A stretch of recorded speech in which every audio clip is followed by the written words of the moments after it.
2007లో శాసనమండలిలో వారితో సంవాదానికి దిగేది.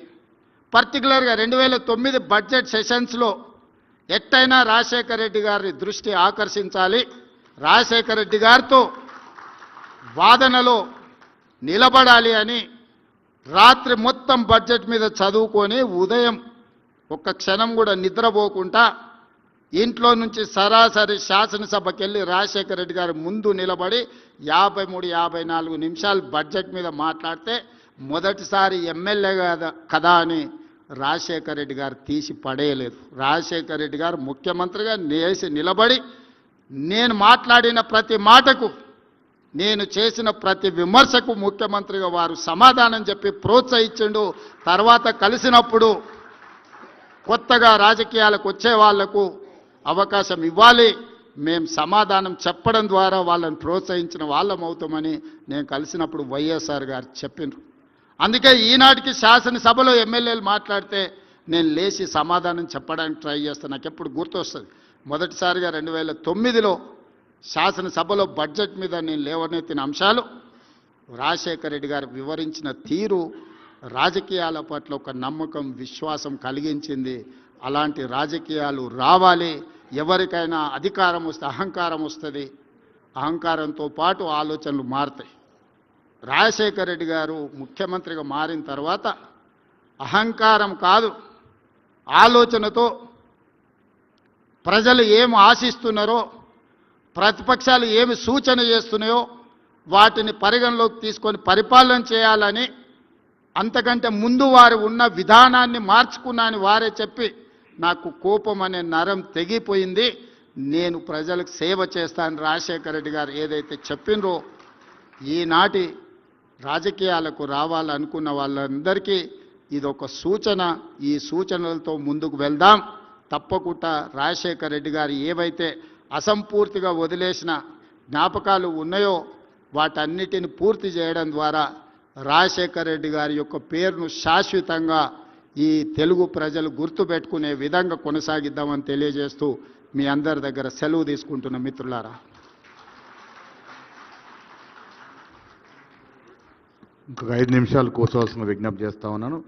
వైఎస్ షర్మిల గారిని వేదికపైకి రావాల్సిందిగా కోరుతా ఉన్నాను. ఇప్పుడు డాక్టర్ కేవీపీ రామచంద్రరావు గారు వందన సమర్పణ చేయాల్సిందిగా విజ్ఞప్తి చేస్తా ఉన్నాను. గవర్నీయులు కేవీపీ రామచంద్రరావు గారు.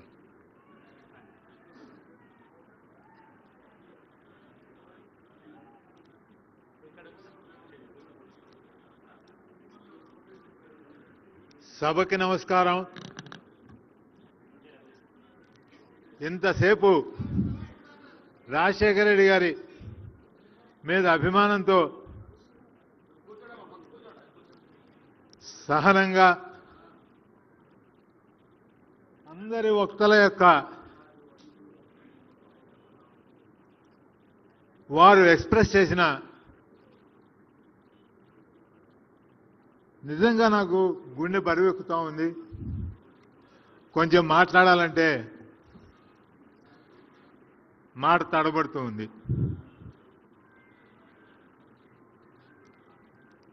(1966) నుంచి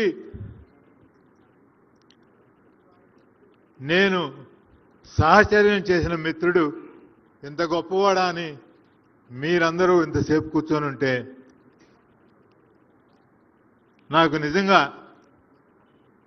చాలా ఆనందంగా ఉంది, గర్వంగా ఉంది.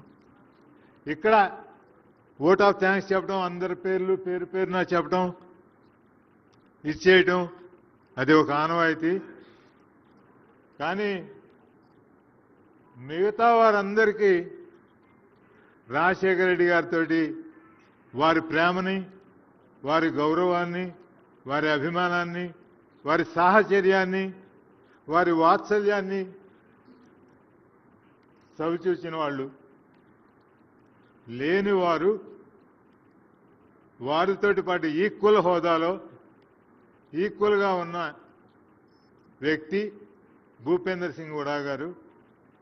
వారు ఇంత శ్రమపడి 24 మంది వారి సహచరులతో కలిపి భూపేందర్ సింగ్ హుడా గారు ఇక్కడికి వచ్చారు. ఇంకా నిజంగా చెప్పాలంటే భూపేంద్ర సింగ్ హూడా గారు కూడా రాజశేఖర రెడ్డి గారికి చిరకాల మిత్రులు. 96లోనే వారు పులివెందులు వెళ్ళారు. శుభకార్యాల్లో వారింట్లో రాజశేఖర రెడ్డి గారింట్లో జరిగిన శుభకార్యాల్లోనూ అశుభకార్యాల్లోనూ అన్నిట్లోనూ వారు పాలు పంచుకున్నారు. ఇక్కడ ముఖ్యంగా అవార్డు గ్రహీతలకు థ్యాంక్స్ చెప్పాలి నేను.